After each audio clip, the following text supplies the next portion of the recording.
welcome to season 1 of NyuMu, the most consistent new music podcast recorded in a college closet. But today I'm not in my closet in college or at college, whichever one. I'm actually at my house because it's Christmas time. But your boy still gotta work a little bit, so I gotta come in here and record this posit. It's not even. I just made a new word. Okay, it's not a closet podcast. It's a posit. Okay, I gotta record this podcast in my closet. So we're gonna get into the best in new music. Okay, because that's what this podcast is. Okay, a new music podcast recorded in a college closet. Remember that. First, we're going to get into our news with our news drop. We're going to start on a little somber note with the passing of SHINee leader Chung Hyun, which it's great to see his fans celebrating his life, but it's so sad to hear that there could be a possible suicide angle to his death.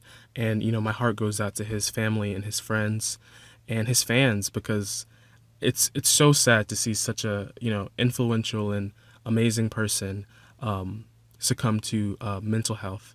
But I would like to say to all the artists who are struggling with health problems, to say that my heart goes out to you, and I hope that you can persevere through it. Next, we have LMFAO being sued by Rick Ross. Their line "Every Day I'm Shuffling" from Party Rock Anthem is being compared to "Every Day I'm Hustling" from Rick Ross in a court case that Rick Ross has set forth. But an issue that happened with the court case is that it got thrown out by some judge randomly because the documentation wasn't right. But another judge came forth and said, "Hey, actually, we're going to re-examine this case because you might have a point. We're not going to just, cast you aside because you can't do proper paperwork. I mean, you're a rapper. You're not a paralegal or something. It's not your job to shift through paperwork and have it right. So we're going to hook you up, fam." Gnarls Barkley says that they're making new music, and that's great because I love hearing CeeLo Green on a record, TDE had a Christmas concert. Rihanna was there. E40 was there. It was also a toy drive, which is excellent. It's nice to hear that Kendrick is doing so many great things in his community, because come on, you can't hate Kendrick. He's just doing too many good things. It doesn't matter if he does, a song with Maroon 5 or Coldplay or whatever. It's still Kendrick. And Rihanna came out, and it's so funny because she comes out, and I swear, from the video I saw at least, that her mic wasn't working. But I mean, everybody's going insane. You can't even hear her. All you can hear is, what was probably hundreds of people, if not thousands. I'm not sure if it was thousands, probably just hundreds of people, yelling and screaming because it's Rihanna. She comes on stage, and you're just like, wow, it's Rihanna. You don't care why she's there. You're just, you're happy to be graced by her presence, And lastly, we have Cardi B on Jimmy Fallon, which Cardi B is the most amazing new rapper out right now. If not for her bars, it's for her personality. Because she comes on and she completely has Jimmy Fallon in shock, because I'm not sure if he meets too many people of our ethnicity who are so unabashedly and unapologetically themselves, which it's great because she really threw him for a loop. And I just love Cardi B, and she's doing her thing, and I love it. And that's our news for the week. Next, we're going to get into the new videos. We have Bjork with "Arise in My Senses." Great video. Arca's in it. Love Arca. Great Venezuelan producer. Not even producer. And, he produced some of FKA Twigs' first album, so I have all the respect in the world for Arca. Some people didn't like the fact that he was in the video. To those people, I say, fuck you, I don't really care. And next we have Open Mike Eagle and Samus with Himmel. I think that's how you pronounce that word, because I only know how to pronounce the word him. And so when you put an AL at the end, I'm like, your boy don't know what that is. Your boy can't English. Your boy can't English. I am an English major, but I will say I don't know how to not pronounce the word Himmel. If that's how you pronounce it, then I'm proud of myself. That's a pretty interesting video. It's filmed in what they call in world religion the Black Church, and it's I'm not sure if it's going for the angle of being funny, but I thought it was kind of funny. Next, we have Rap City with Sassy. We have SZA with The Weeknd. And this SZA video, apparently, my friend told me that there might be some pushback. Like, fans were like, oh, I don't know how I feel about this SZA video. It was filmed by Solange, which everybody loves Solange, so, I mean, whatever. I will say that I did not know that this was filmed by Solange. Again, my friend told me. And I was like, you know what? It makes so much sense because when I first saw the video, like the first few like frames or whatever, I was like, this reminds me so much of that Cranes in the Sky video. And then I heard it was directed or produced by Solange, and I was like, oh, like that makes perfect sense. This is Solange. This is Cranes in the Sky all over again. And next we have, I think it's Arjit Singh with Ajise Teri from the Padman soundtrack. So this, I have this song on this new video list more so because I just want to talk about this Padman movie. Like, I just think it's crazy, like amazing that there's a movie about a guy from India who like essentially invented like a whole new kind of like pad dispensary or whatever in India, and just, you know, got so many so much access to so got so many women access to hygiene and in India, and it's just like such like an amazing thing. And the way that the trailer for the movie, this has nothing to do with music, but the way that the trailer for the movie comes on is like, we in America they have or not, maybe they don't say in America, but they say like they got Batman and they got Spider-Man, but in India we have Padman, and Padman is like, you know, doing this thing for women's hygiene that's really amazing, blah blah blah blah. I just love it. I just love the angle they're doing with the movie. And it's this is, I want to see it.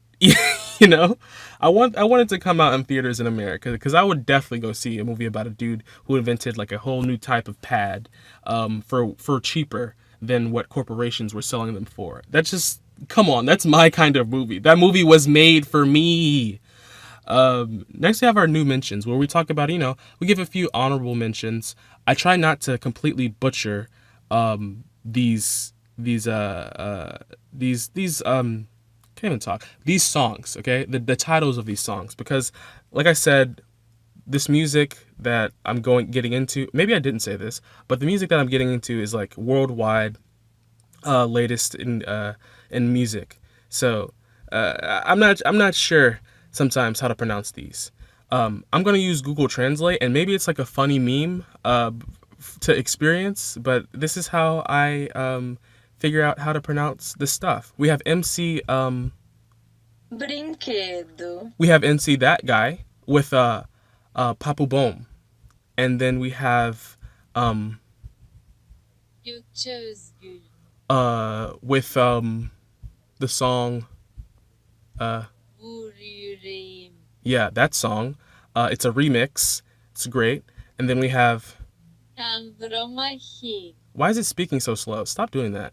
Kandıramahi. Yeah, there we go. With the song. Tofegari. That's great. Yeah, next. Then we have Hef with Hayabusa, which is, I said that kind of, that's not how you pronounce it. It's just Hayabusa. It's a Japanese word. I think he's referring to the Suzuki Hayabusa, which is a motorcycle. Unless he's referring to Falcon, because Hayabusa is Falcon in Japanese. But that, hey, I only know that because I'm a Japanese minor, and I only know that because I looked it up on Google, okay? And then we got, okay, I did not have the Google Translate prepared for this one, so I'm just going to say Faruko with Krippy Kush remix. The second Krippy Kush remix.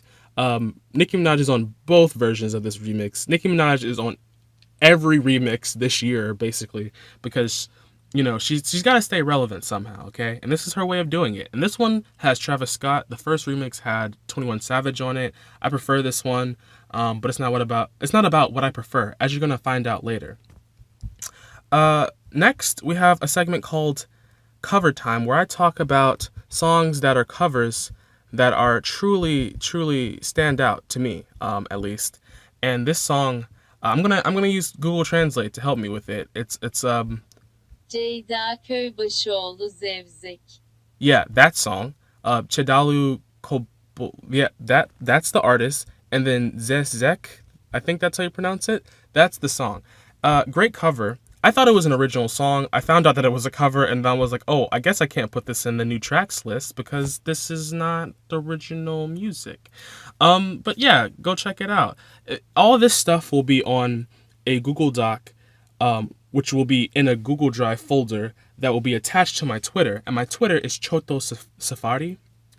Damn, why did I say Safari? It's Stefari. I gotta put the Steph in there, man. I gotta transport the Steph and the Safari. Whatever. Okay, so you go to my Twitter. This is how you do it. You go at symbol TYOTTOSTEFARI. And that takes you straight to my Twitter page, of course, because it's Twitter, and that's how the internet works. And then you go to my bio, and you say, wow, he's already got the link, because I dropped the mic, okay? This is raw, okay, if you didn't know. He already has the link because he's such a great person, and I might take the credit for that, but maybe I won't. You know, maybe I'll be humble for once.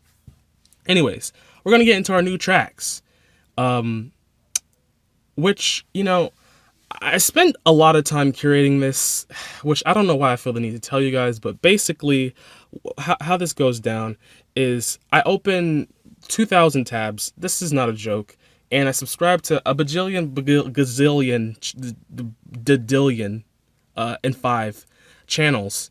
And then I give you guys a condensed form of what I think is the most interesting. Not necessarily, I'm not saying anything is good or bad. That's not what I'm here for. What I'm here to do is be as analytical as possible, you know, and just put you on to some interesting stuff. Okay, this of course is available in a playlist form, known as the new tracks playlist. That's not what it's called. It's called the new music mix, and you can find it basically by typing in, you know, the number of the new music mix for this episode. And this is episode 1 of our podcast, but this is the 4th, get that, 4th new music mix. So you type in new music, you type in NyuMu, NyuMu, number sign 4 into YouTube. And there's a space between that. So it's this is you typing it. It's NyuMu space, number sign 4. Because this is the 4th playlist that I've made. I had a preseason for this show that hopefully will never see the light of day, where I completely butchered everything and everything sucked. And so this is the first official episode, but this is the 4th new music mix. And so as long as you know, NyuMu space hashtag 4 or number sign 4 or pound 4, back in the day they used pound or whatever. That's what they tell me. I wasn't there. But NyuMu space number sign 4, that's how you get to the playlist for these new tracks that I'm about to talk about. I think that you will not be disappointed, even if you're disappointed by my analysis of these new tracks, as it were. First, we got Dumbfounded with Rocket Man. This song is so interesting. Apparently, okay, first I gotta start off with, it's a trap song from an American artist who's Korean American, and the song was banned in South Korea, which okay, because it's the song is called Rocket Man. It's a reference to Kim Jong-un, and I think they try to keep it as, you know, not political as possible, as apolitical, impolitical, unpolitical as possible. Whichever one of those words is actually a word, they try to keep it as little politicalness as possible. So the song was banned, or at least the video, maybe, it seemed like, was banned in South Korea. Or maybe Dumbfounded has just had videos in the past that have been banned in South Korea. But that's the story that I'm sticking to, because that's, I think, what I heard. The lyrics are so goofy to me. There's this point where he's talking about, he's like, in the hook, where he's like, Rocket Man something, something, something. Rocket Man, blah, blah, blah, blah. And then he's like, Rocket Man steal your man? And I'm just like, okay, wait, Rocket Man is that like a joke? Like Kim Jong-un, you know, like he steals people, like kidnaps them? Or is that a joke like he steals your man? Like, you better check for your man because Kim Jong Un about to scoop your man up. I don't know, but I want to know. I'm interested. I'm tintillated. That's not the right word. That's not the word I'm trying to use. Anyways, I just think about when I listen to this song, where's this song taking like role playing and like in character embodiment, if you will. Where you're not necessarily rapping from the perspective of Kim Jong Un, but you kind of are. There's a funny ass Donald Trump. I mean, people don't really find Donald Trump to be funny, so let me preface that with that statement. But uh, he just samples the part where Donald Trump calls Kim Jong Un Rocket Man, and I feel like that's just like a decent kind of inspiration for the track. Like, if only character embodiment was always like, I just took a sample from Donald Trump and made a song. you know, I like where that's going, where you can just take some stupid shit somebody said, making a song, and it just slaps and it bangs in the whip, as they say. Next we got Moon Moon with Fish, and we have Moon Moon with People. That's not the official name. The song is in Korean. There's a Korean name for it, but if you go into Apple Music or Spotify and you type in Moon Moon, that's all one word. People, it'll come up with this song. And I gotta say, back in the preseason, two out of the three not seasons, two out of the three episodes that we had, there was harmonica, like new music with harmonica, and I don't know what it is, but like, I feel like in America we don't get any harmonica unless it's coming from Stevie Wonder and he's covering a song. So when I hear harmonica, I get hype. Okay, today I would like to announce that we have a double harmonica weekend, boys and girls and people who don't identify as boys or girls. Okay, we got double harmonica. Two songs from the same person with harmonica. And it's just something about harmonica that just adds this nice, subtle sadness. And it's just like, it's just in your soul. It's in your body. If you don't believe in souls like me, and you just use souls as a filler word because you don't know what else to put other than soul. But it just adds so much depth to a song about sadness or whatever be it. And both of these songs are interesting in the sense that both of them have accompanying music videos. And the first one is kind of the perspective of somebody who might have anxiety or be a homebody or something. And there's a point in the music video where the guy literally reaches for the door and he just like runs back to his room because like he's so anxious or whatever. And then when he actually gets outside of his room, he falls into like the ocean and he's like starts to drown. It's just like, wow, this is like, it's just a whole nother level of like artistic expression of depression that is just absolutely incredible. And it's just interesting because I so attracted to artists who feature people other than themselves in their music videos. The first music video I saw like this was the Jay-Z music video featuring Zoe Kravitz. I know, because I'm just like, wow, like artistically, I feel like there's some value in saying, hey, I'm not going to be in my music video. I'm going to put this other person in the music video. And Moon Moon did that with both songs, Fish and People. So that's great. It's great to see. I'm not saying it's objectively good or bad. That's not what I'm trying to say. Next we have Mistakes. And I didn't say this, but Moon Moon's song is singer-songwriter kind of, vibe. But next we have Mistakes. And here in my notes I have Baby making music. This is some R&B, okay? I would like to call this R&B. I'm not sure if you would necessarily call it R&B, but I'm going to call it that. When you see a guy with a 7-string bass guitar, you go, oh yeah, this is Baby making music. And that bass is super funky, bruh. I mean, like, I'm not sure if I'm ripping off my clothes, but I'm slowly taking them off to it, The cover art, the cover art for this single, I mean, it's Baby making music, so the cover art, it can only be somebody naked. It can only be somebody naked, and it is a naked body on the cover art. It is not lewd or raunchy. It's just it's what's more beautiful than the human body. I can't I can name many things. I can name multiple things, but I'm just acting like that. Um, I just want to know, do people find this compelling as a romantic song? Like, I feel like, this could get you in the mood, but like romance, like, would you serenade somebody with this? I don't know. Serenade versus sex is the argument, and I'd argue, maybe both, maybe a little bit of both, maybe it's one and the same, and I definitely think it's one and the same. But that's another topic for another discussion for another day. Next, we got Deja with yeah yeah oh yeah yeah oh, and this is R&B. I find it to be R&B. I kind of have a gripe when people say world music because it's so generalizing, or when people say Afrobeat, like what is okay. This is no knock to people who use the word Afrobeat. But what is Afrobeat? Because Africa is a continent, not a country, okay? So, for example, there's some Ethiopian music coming up. The beat or the style is so vastly different from this music, which comes from Nigeria. And so I'm sitting here like, what is Afrobeat? Afrobeat is such a general term, and so is world music. So I'm going to call this R&B because I feel like that's closer to what it is. And wow, it's such a great song because it talks about something that doesn't get talked about often enough in music, and that is fuckboy awareness, okay?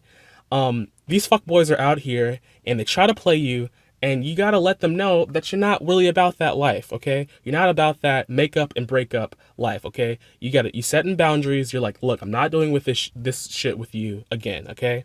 And that's what this is. This is the swerve anthem of 2017, and I respect that, okay? She says, you break up to make up, then wake up to break up. Boy, you're playing games. Stop playing with my girl Deja. I will be talking about her album, Aphrodisia. I think that's how you pronounce it. In Wednesday's episode, because the way that this is set up is on Sundays, I give you the new tracks. On Wednesdays, I give you artists, spotlight, and I give you new projects. So just look out for that because I feel like we got some good stuff coming up. Next, we have Drelly with Down Day. It's a rap. Pitchfork called it playground rap, which I think is a little disrespectful. It's a little disrespectful, but they also the one who puts me onto this song, so I cannot be that mad. There's kind of like a 52-second music video for this song. That is kind of interesting in the sense that it's just like he's hilarious. He feels like a comedian. If anything, I would say it's a little bit comedy rap, but not necessarily because it's not going for the appeal of like making you laugh every bar. But he's talking, it's like reverse braggadocious. He's talking about like, I got a car and I'm pulling up to your mama house and like, he's just funny. He's like, it's kind of like class clown, like, esque. I'm not gonna put him in that box, but necessarily. But it's an interesting take on I'll flip the way that people brag, and I'll just be like so unapologetically funny, and like the lyrics are written to be like super selfish and just like I know you hate me, blah blah blah blah blah. Like this is just who I am, and it's just like I kind of like that angle more than look at my cars, look at my whip, which he's doing, but it's not like he's not taking himself too seriously. I don't think anybody really should. What I really want to talk about with this song is how LA, as he mentions in the song, kind of, because talks about going to LA, and so I suppose that maybe he lives out there. LA has really become like the mecca or the haven for independent music, and people really think that Atlanta is that haven, and I argue that it isn't. People come to Atlanta to get put on mainstream, but some of the biggest like independent artists to come out of Atlanta always, find their hype in other places. They always find their hype in LA specifically. You look at Father, you look at Abra, you look at Tommy Genesis didn't necessarily come out of Atlanta, so let me just like put that finger down. But you look at, Tommy and not Tommy, Abra and Father, and it's just like, they go to LA and they have more support from fans out there. I went to an Abra concert 2 years ago. And it was like, of course, the argument I'm trying to make is before you get put on, while you're still pretty independent. But I went to an Aber concert 2 years ago, and I felt like only a handful of people knew the lyrics. She was opening for Empress of in her own city, and she wasn't getting the love I feel like she deserved. And it's just like, why is LA, the mecca for that? When we have so much new music coming out of Atlanta, why are people finding all their hype in other places other than Atlanta. You know, it's crazy. Next we have Crush with "Be by My Side." There's a extremely interesting sample from Earth, Wind, and Fire, and at first I thought it was of the song Bahia, that song September, but then I thought about it and I was like, that's not September. It's off of their album Serpentine Fire. It's called Beija. That album was kind of like a Portuguese fusion, and so that's why the name of the song is like that. But anyways, Crush is like a Korean artist, and he basically took this sample and he did something kind of interesting with it. He made it a sample, and he also made it a little bit part of the hook. And it is my understanding that the accompanying music video was, you know, directed towards his fans, and there's a part in the music video where he's actually in tears, and I'm not sure if he's having like, struggles outside of, he probably is. We're humans. I'm not, so I wouldn't be surprised if he's, struggling outside of his music in some other facet of his life, but he seems to be really appreciative of his fans, and that's all you can really ask for. Crush is an interesting person, though. I wonder if there's a spot for him in the mainstream, or the more mainstream, rather, Korean pop landscape, because Crush isn't that pop. He's pretty traditionally R&B slash rap. And so I just want to know, like, what's the lane for a person like Crush? That's a theme I'll probably be bringing up pretty consistently throughout this podcast. What's the lane for X, Y, and Z person? Next we have Nux with Vowels. He's a UK rap slash R&B artist.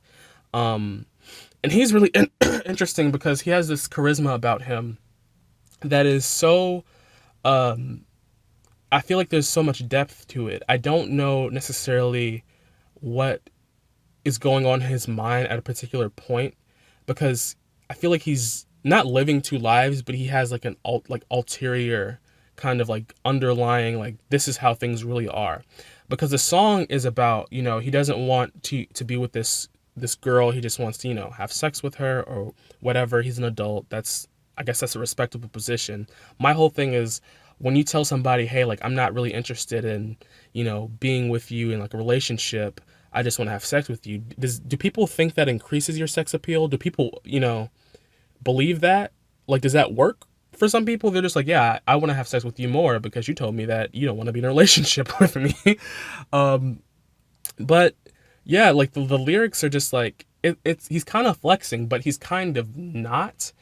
He's saying like, I take the train to your house, and then I slide in them, I slide in, as they say, which is cringy terminology, and he doesn't actually use that terminology, but I don't know how else to say it. He's macking. He's picking up the cuties, as they say. I say as they say a lot too, but I don't really care. But I just kind of think,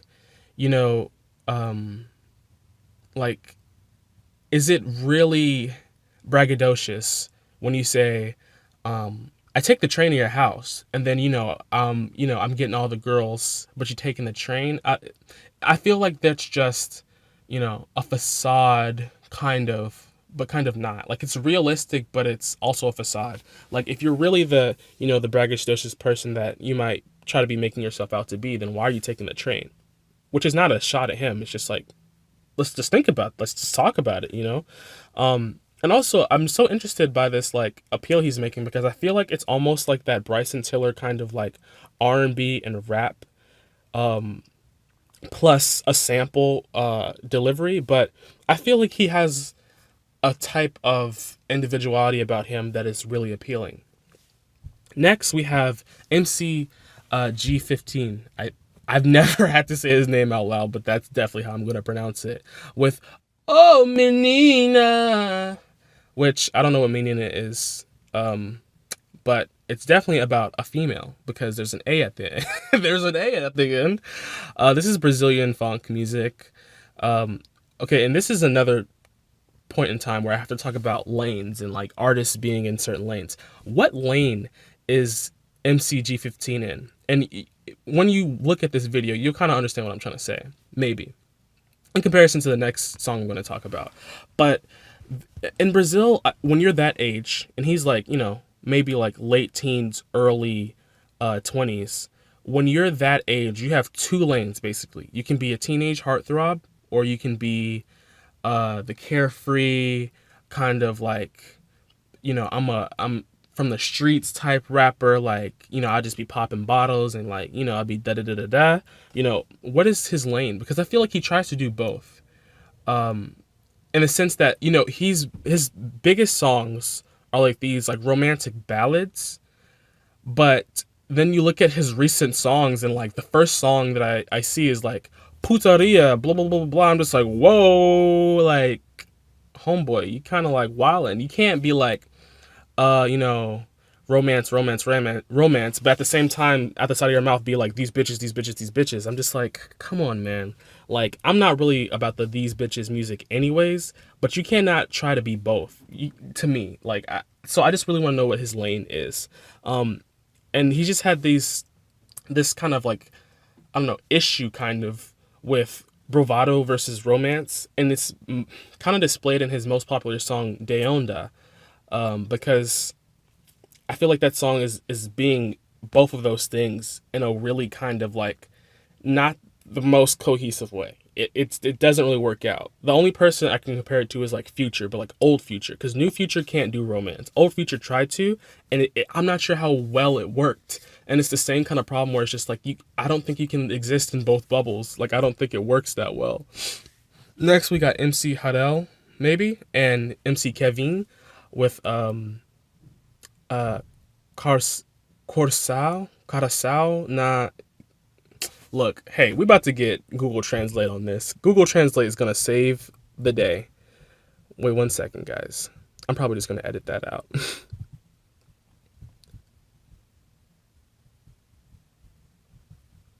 With Coração na geladeira. that song. And this song is like pretty distinctly in that other lane I was talking about, where it's just like, I'm in the club, I'm doing da da da da da, I'm popping these bottles, blah blah blah blah, I'm not taking myself too seriously type thing. Which I feel like has its own, place in music.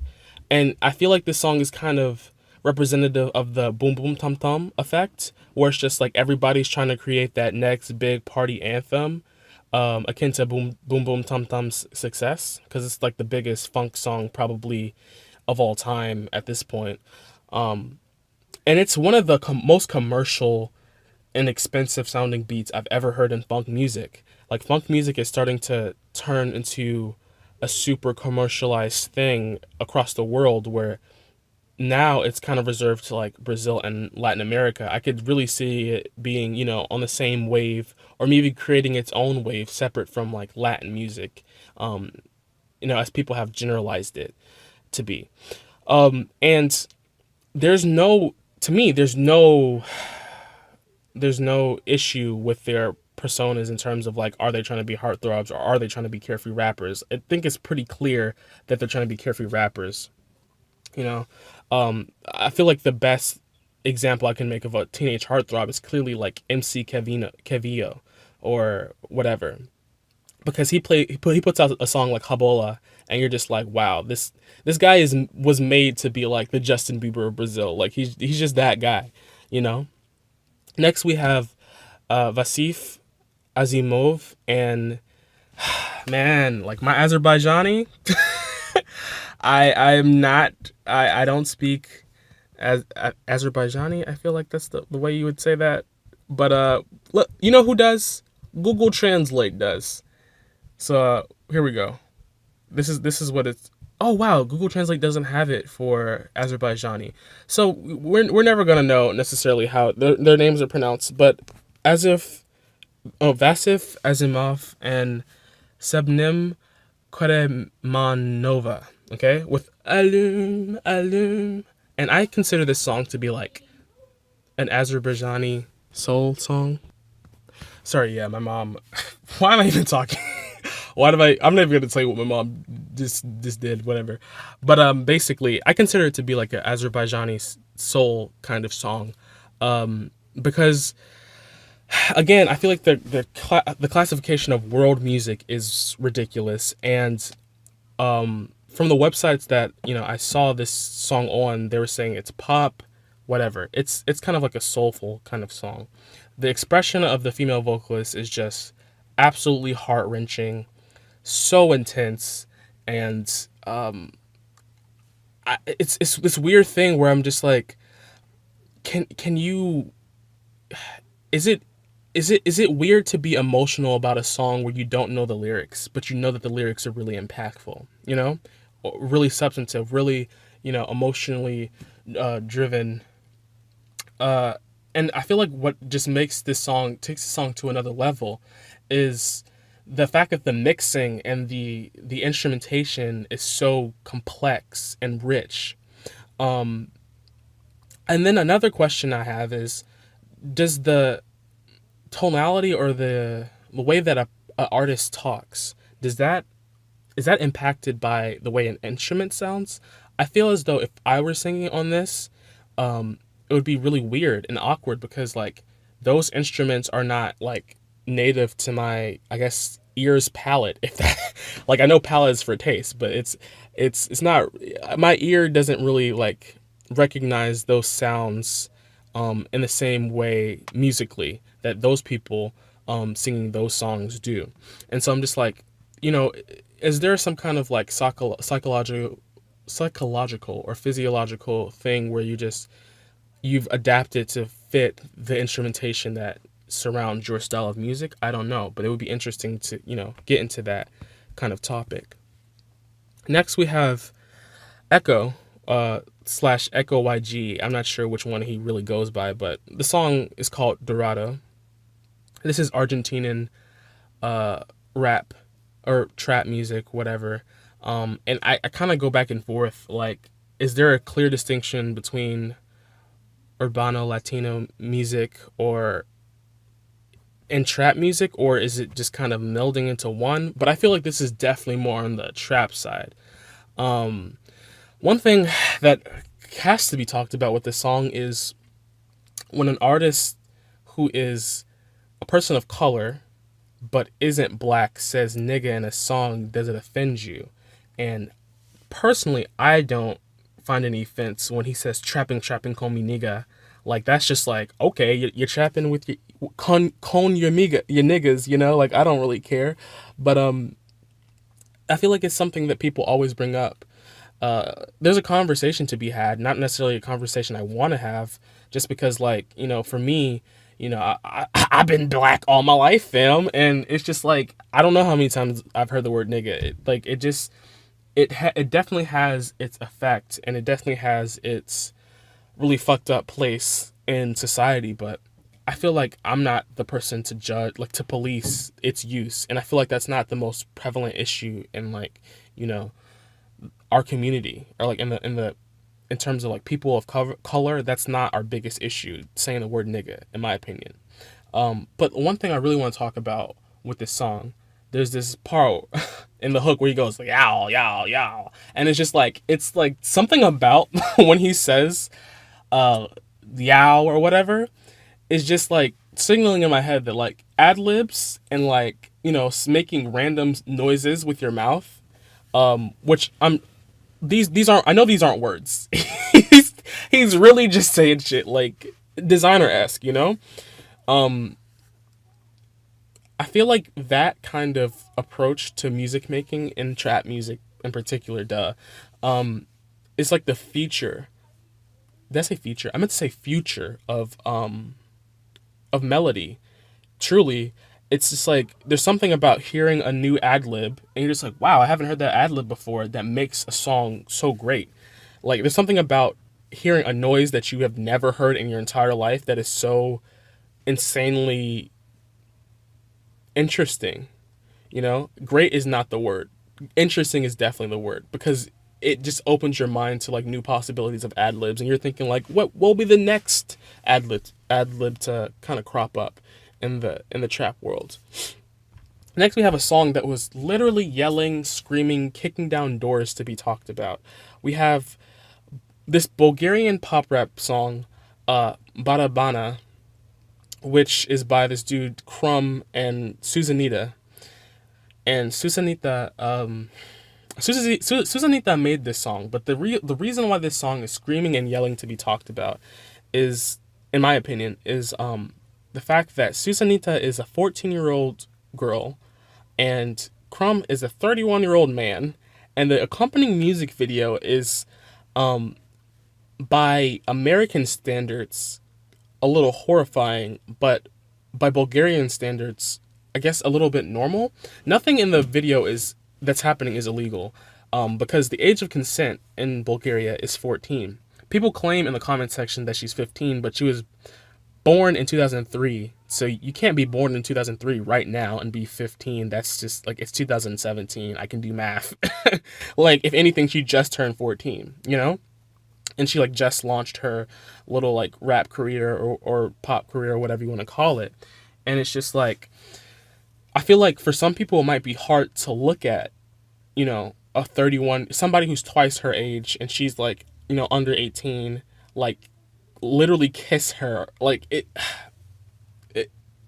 just takes some getting used to when, we look at it with our very, I guess the word I would try to use is privileged American lens. Like we just have the perspective of, like our opinion on a certain social aspect is the correct opinion. And in Bulgaria, if they decide that the age of consent is 14 and the age of consent is just 14, it's something we have to accept. Or it's not something necessarily you have to accept. You don't have to look at it if you don't want to, but it's just a matter of legality, and we can't tell somebody what should be illegal or illegal, legal or illegal. So I just want to talk about that a little bit. But what's more interesting is the song itself, which has not, I'm sure, spread very far from Bulgaria, is equally liked and disliked by the people who have watched it, it seems like. Unless they're buying likes, but I don't think they're buying likes.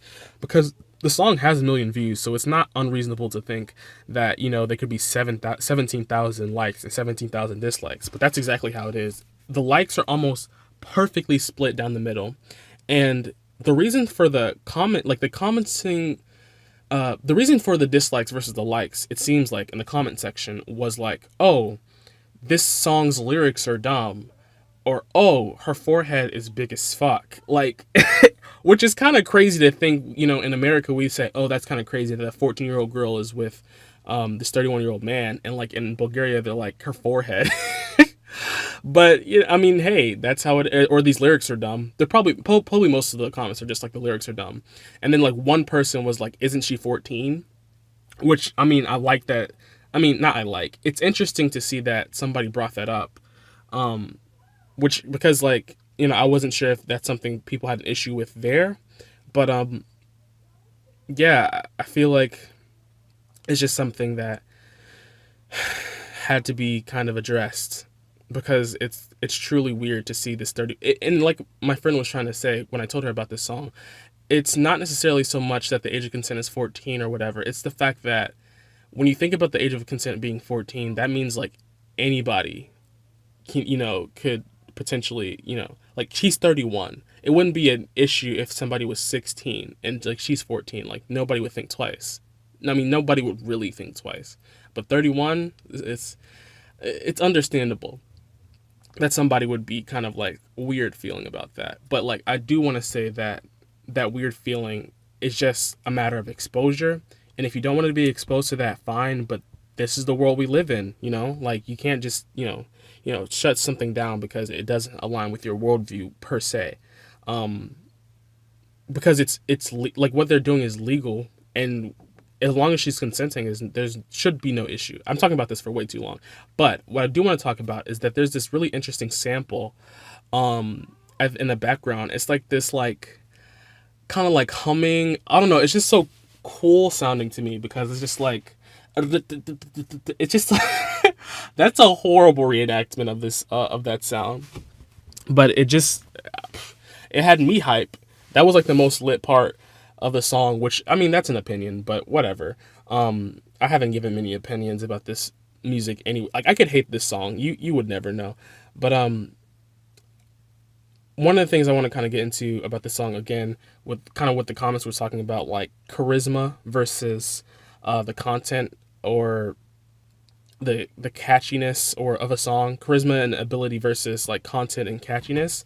So it's like if the lyrics are so lyric or if the lyrics are so lyrically dense, if the song is so dense that it's hard to listen to, and the lyrics are just that stupid, does it matter if Susanita's charisma is just on point and the way she's delivering it, and her rapping is just like so charismatic that you don't really even care? Is there a space for just a super charismatic person in rap music? Like I wouldn't say that, necessarily Lil Pump or something like that would be super charismatic, but he definitely has catchiness. And it's just like, do you have to have catchiness and charisma for people to appreciate you? Can you just have one or the other? Because I feel like this song has like, I'm always dropping the mic.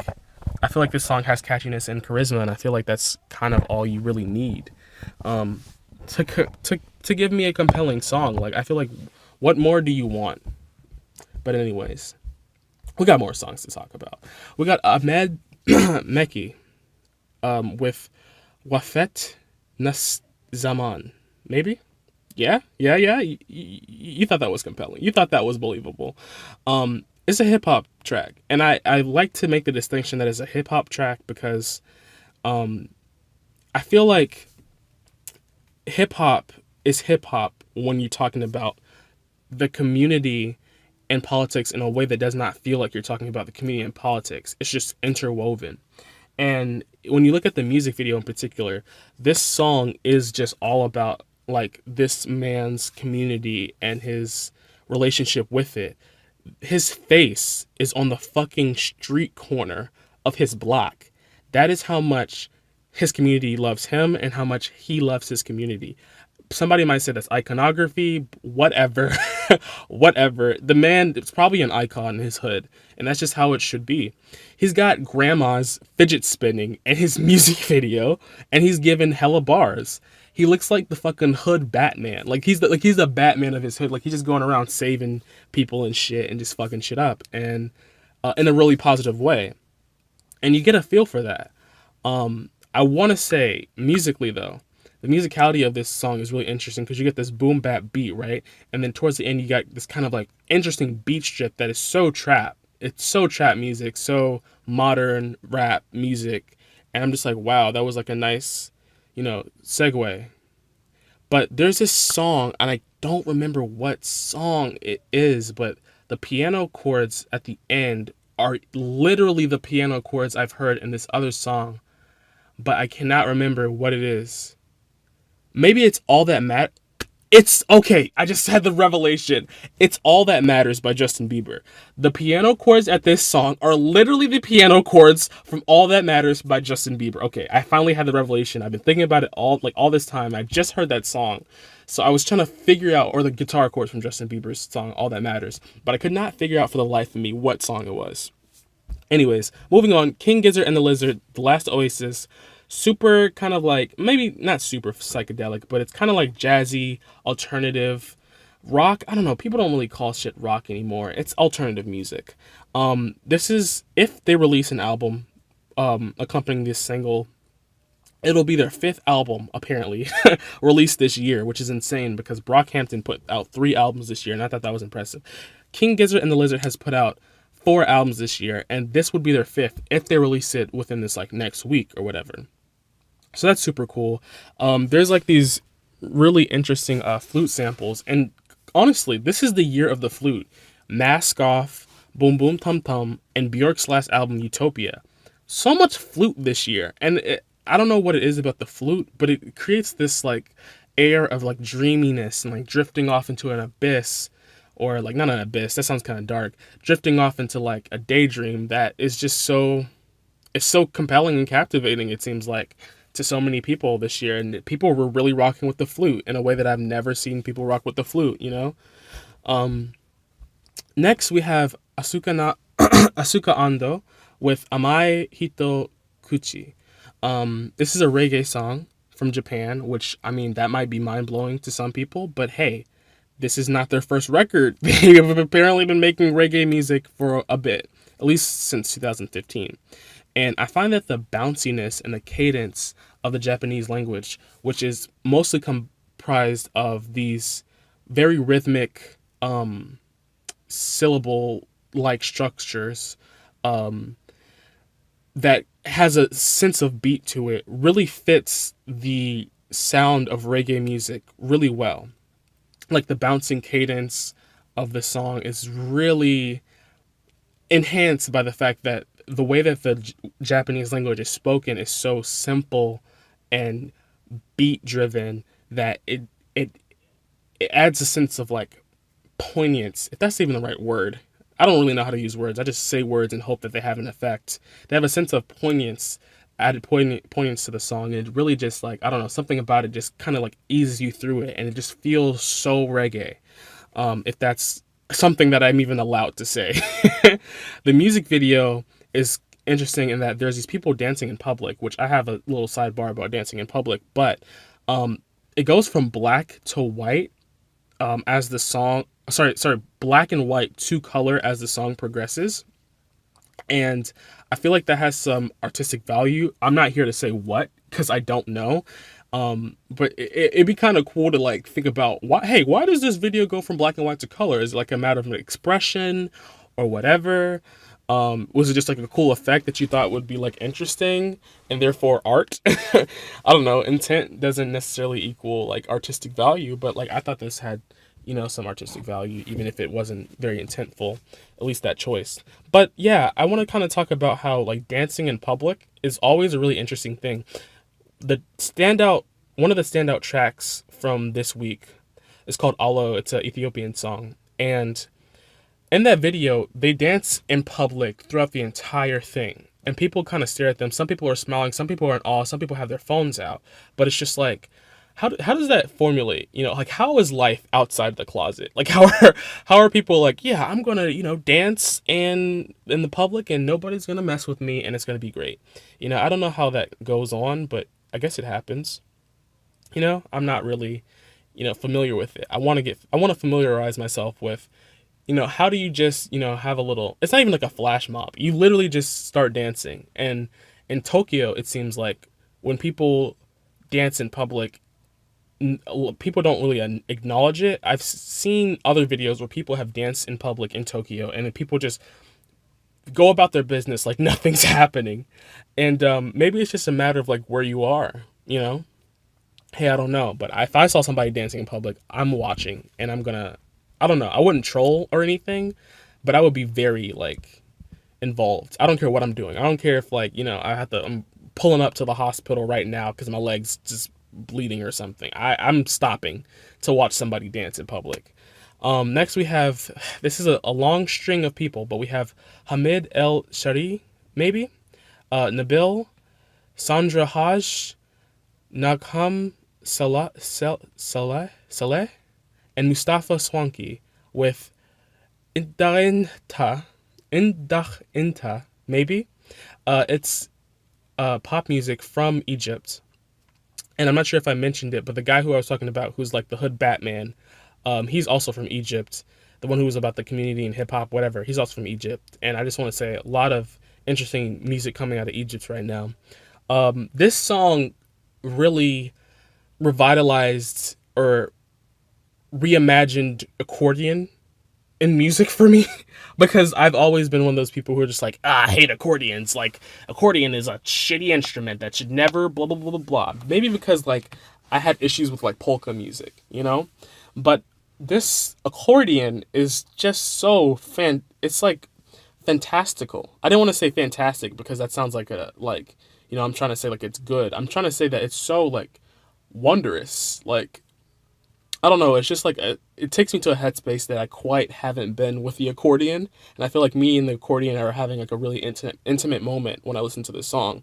But the influence of this song also just made me realize that the influence of music from the Middle East has definitely spread to producers in America. Like there's this point where the beat kind of like breaks down, and there's this like this percussive section accompanied by this like I guess sitar playing, and it just reminds me so much of like Timbaland and what he used to do back in the day with like Aaliyah's music and stuff like that.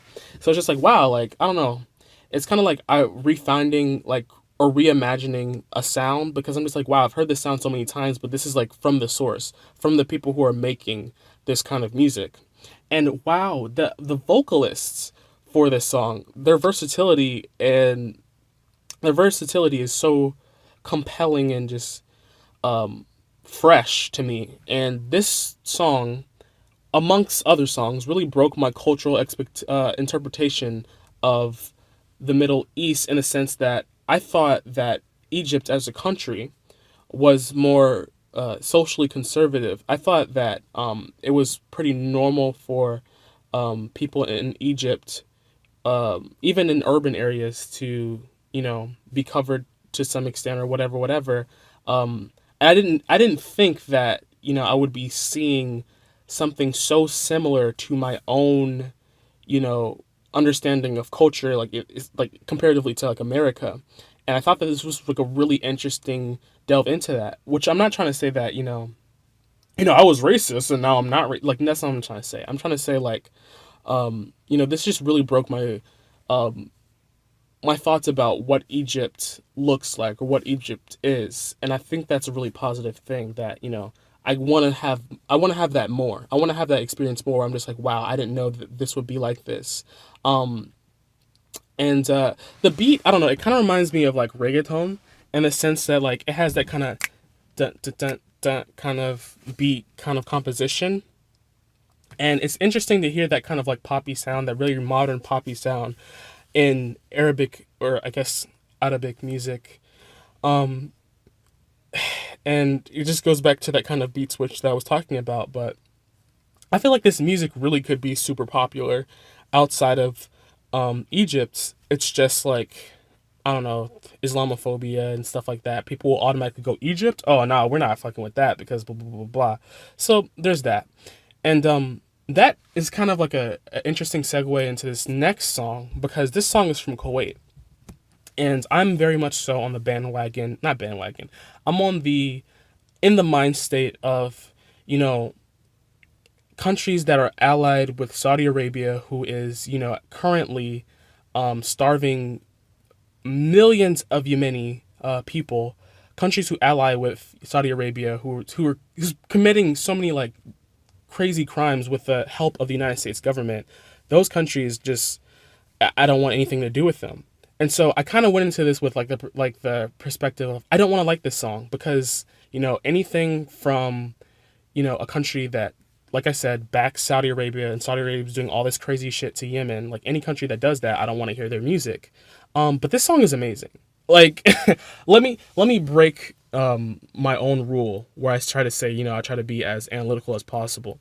I like this song. Okay, I just want to let you know that the style is kind of like I would say it's more like R&B. Like it reminds me of R&B music, but I was looking at this song on Apple Music, and it says the genre is Khalij, maybe that's how you pronounce it. Khalleeji. And I just thought to myself, wow, this is another moment where I just had this revelation, and it sounds so stupid, but I feel like music is a good indicator of how a country's government's ideas about, you know, really fucked up and crazy shit is not at all a representation of how the people might necessarily feel or how a person should feel about a group of people.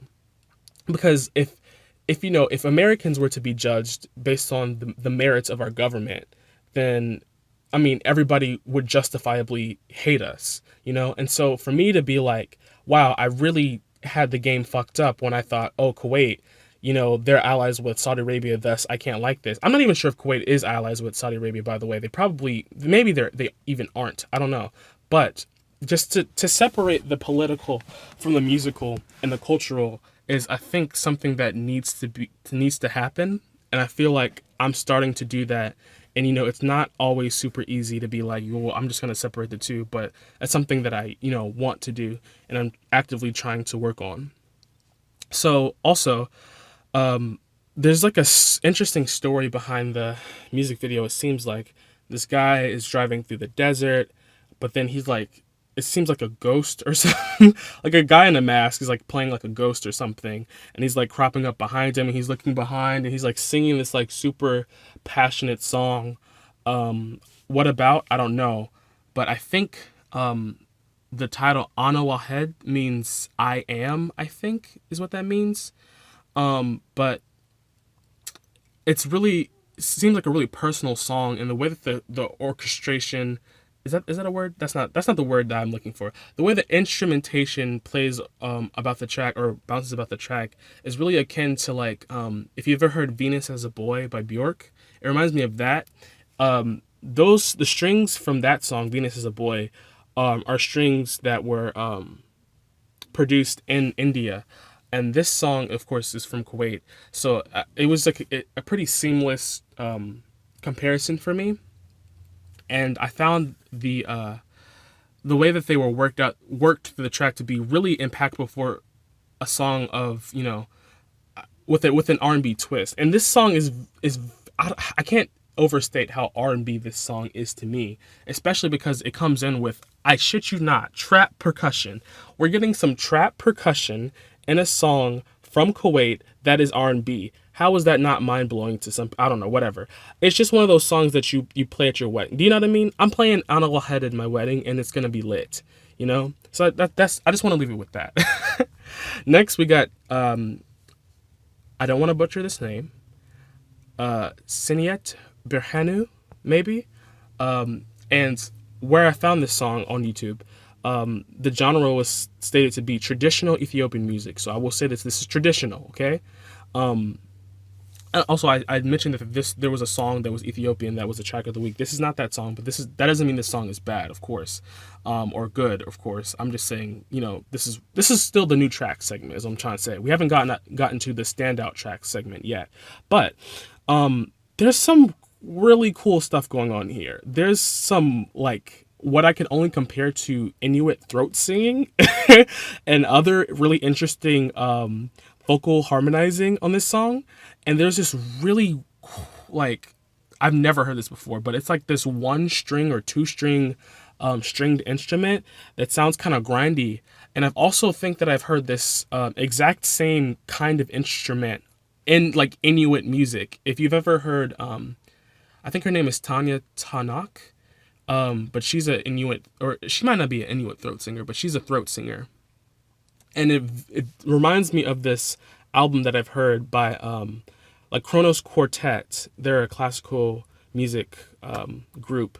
They had an album called Tundra Songs, which featured poems from Inuit poet, and they were playing this one instrument.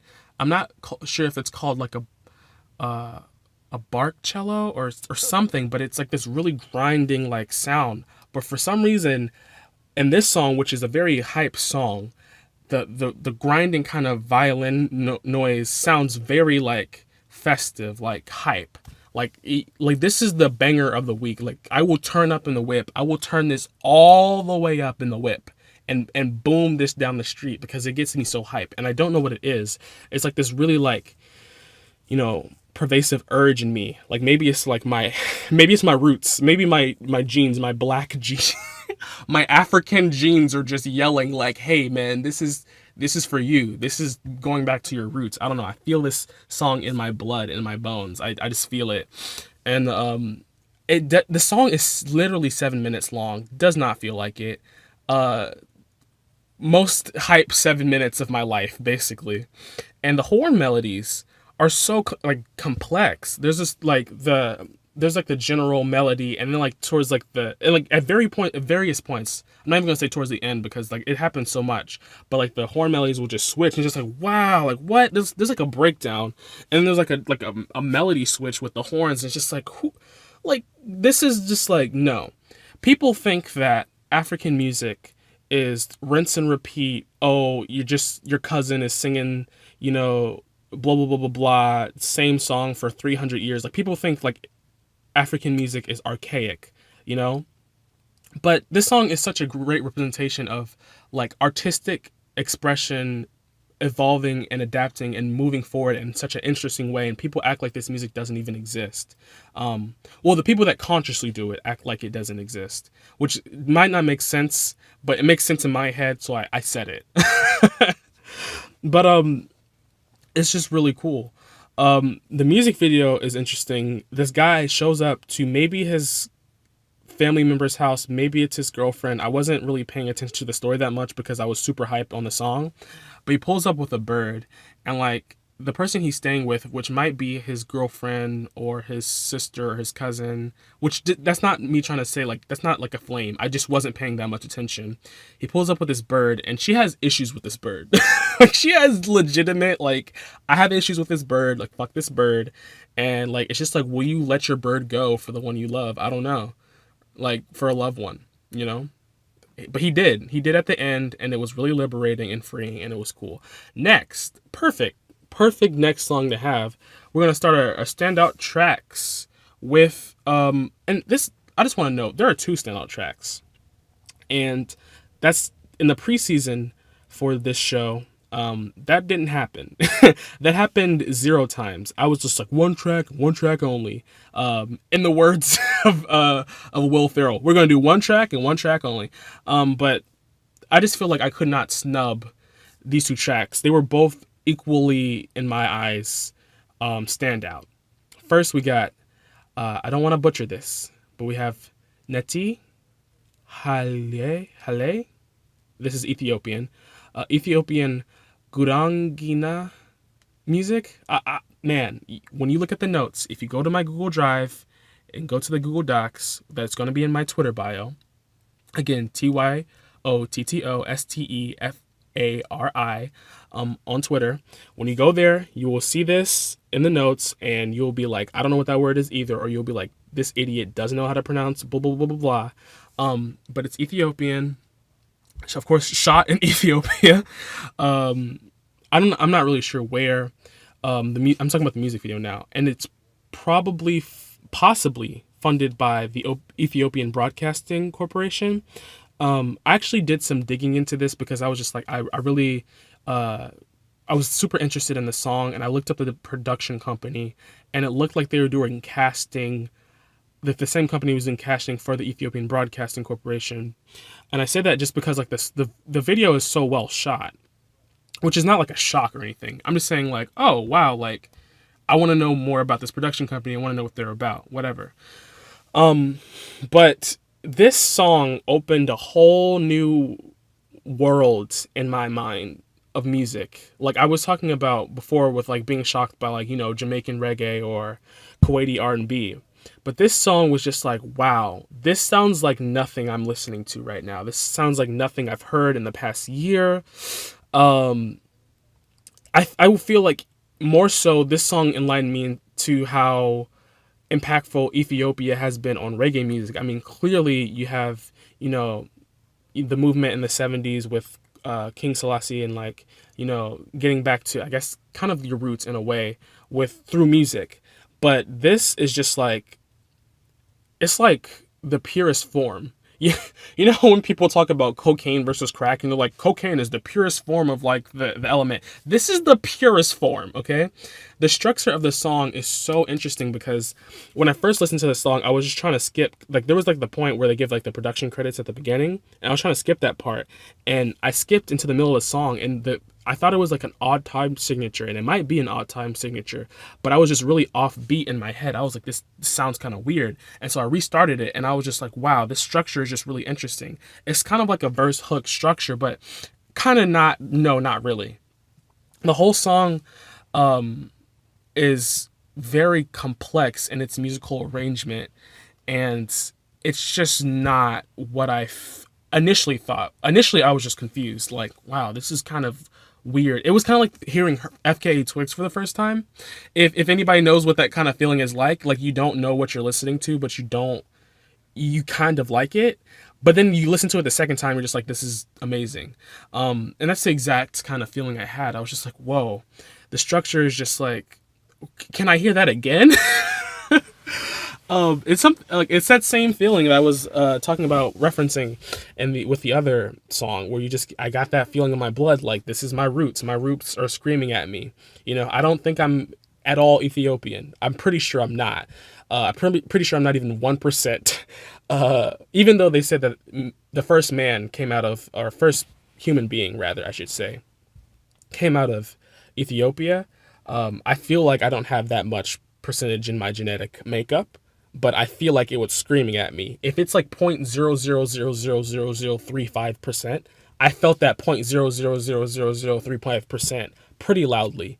Um, and I just gotta say, the singing is just so infectious in this track. And also the female vocalist who comes out during like maybe like the hook or like the bridge or like the post chorus, whatever you want to call it. I don't know how this song is structured, but she just has a super smooth voice. I'm just like, wow, I wish she was in this song more. I could cry. I could cry. Truly. And the story behind the like the music video was composed has to be pretty interesting too.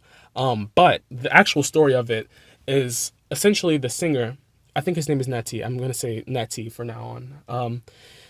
He comes onto the scene. He starts dancing in like in the middle of like the public, you know, center. And there's this girl and she has like water and she's like walking down the street and then she passes my boy Natty. I'm gonna call him my boy Natty from now on. And there's this really cool scene where Natty and his friends who are dancing are like sitting down, and the girl has like this water cup, and she pours some water and she gives it to him, and then one of Natty's like friends or something gives her the funniest face I've seen of 2017. Like who the like what is this girl doing?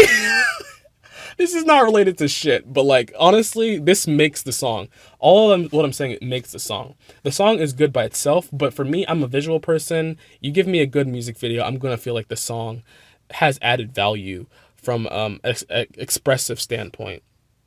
And with that, I just want to know what's next for Ethiopian music. I feel like you know these new songs that are coming out of Ethiopia are gaining some traction. I've looked at the views and I'm just like, wow, that's like a lot of views. I'm not sure if it's just in Ethiopia, but I feel like this style of music could be popular. What is stopping it from being, you know? Is it just like a matter of outreach? This shit is on YouTube. Anybody can look it up and find it. I mean, it's not the easiest thing to look up. And the YouTube channel itself is based out of Sweden. So that's an interesting thing. You know, there are like a lot of, you know, Ethiopian people migrating or immigrating to Sweden. So, I mean, that makes sense. But I feel like if there was like a cultural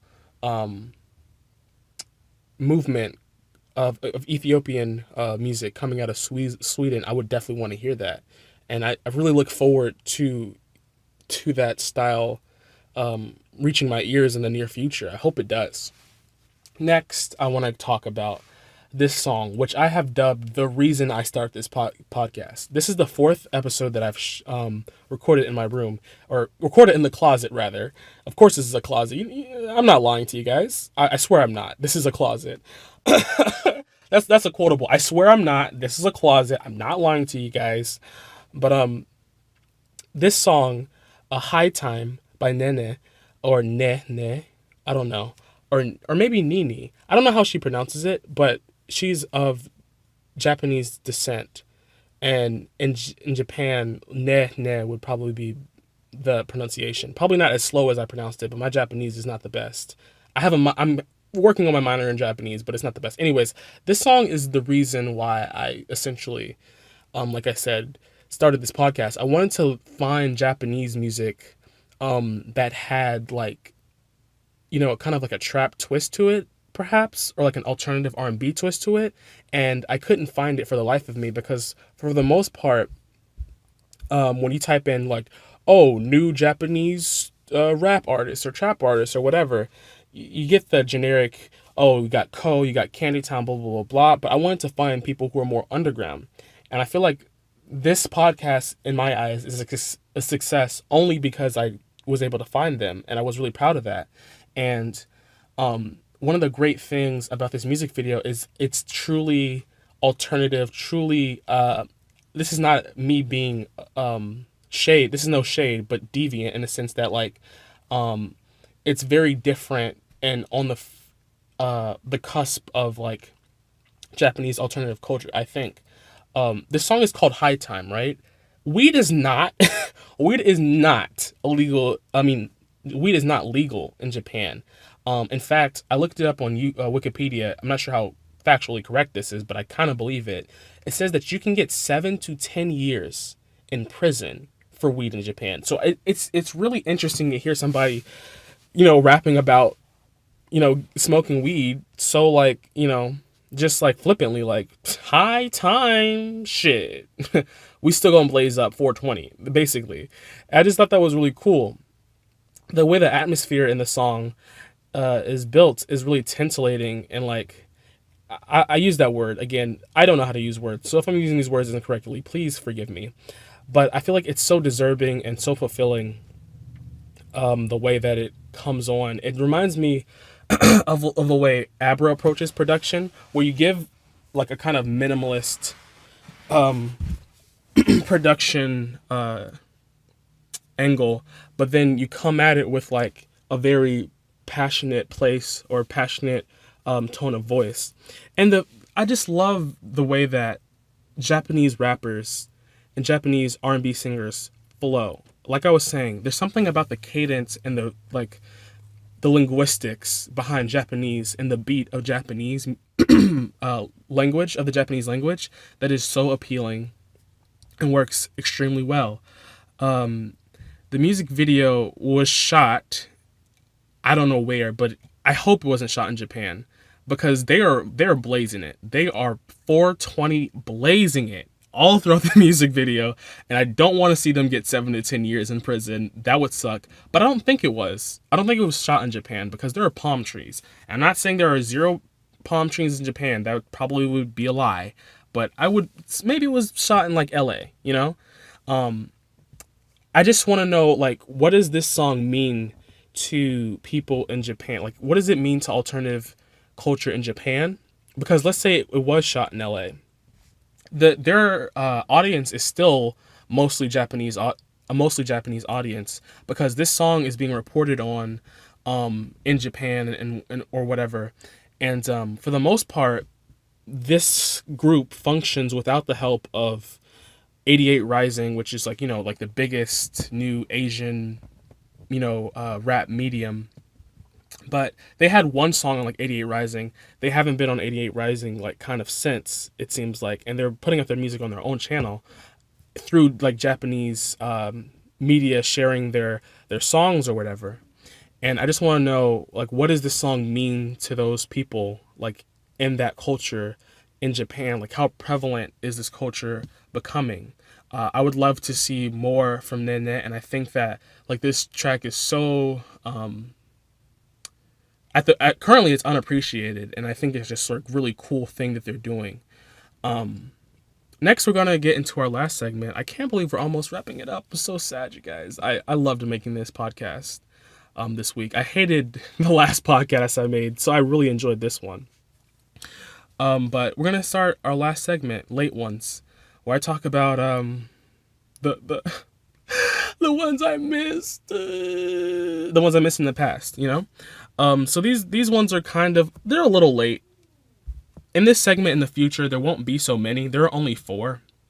I'm not going to say much about them, but essentially they're like up to like 2-month-old songs that I don't think people necessarily heard much of. So I think that, I could feel good about putting you onto it because I'm sure that you haven't heard it. But at the same time, they weren't released within like the last week or the last 2 weeks.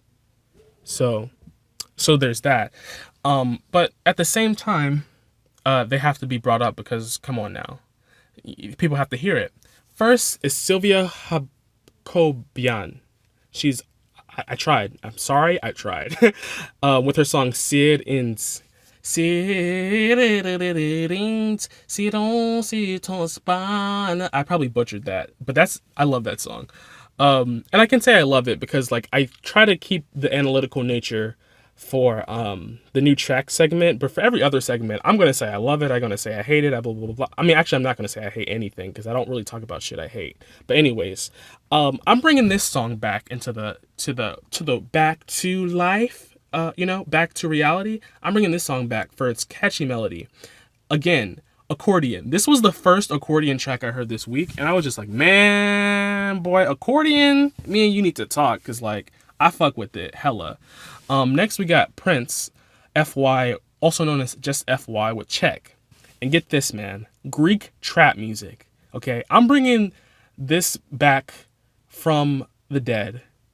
It's not dead. I'm bringing this back to life for the fact that the crossover appeal of Greek music and trap music is heavy. There's a lot of Playboy Cardi influence, and I love it, and that's how we're gonna treat that. Next, we got Marcus featuring Admiral T and 2PT. Maybe that's how you pronounce her name. I don't know, but she's wow, she's amazing. With Don Tote, it's a Guadalupe dancehall track, kind of. I don't know where 2PT is from. I think that's how you pronounce her name. But Admiral T is from Guadalupe, which is an island in the Caribbean. And this is, dancehall. I brought this back for the beat. Wow. The beat is just like insane. It's bonkers, as Lil Wayne would say. Or no, Lil Wayne said wowzers, not bonkers. What am I saying? Crazy. Anyways. And Admiral T has this super cool, like, face wear, face mask. I don't even know. It's like little chains coming down from his like hat or something. It's cool. And also he has like some cool goggles. He's reinventing the clout goggle, honestly. Also, Prince FY also wears clout goggles, but that's a different thing. But Admiral T's face wear, I'm bringing it back for that reason. And finally, the last thing, the parting gift for today is my boy Callan with Olivia, which is an alternative R&B song from the Czech Republic. And honestly, I'm bringing this back for the olive oil and the Popeye references. If you watch the video, you know what I mean. And well, that's all I got for today. I had a lot of fun recording this podcast, and I hope you guys listen to it and you fuck with it. If you don't, maybe don't listen to it. But if you do, hey, maybe like you watch out for my shit in the future, and you fuck with your boy. I just want to say I love you guys, and live from the closet, I'm out.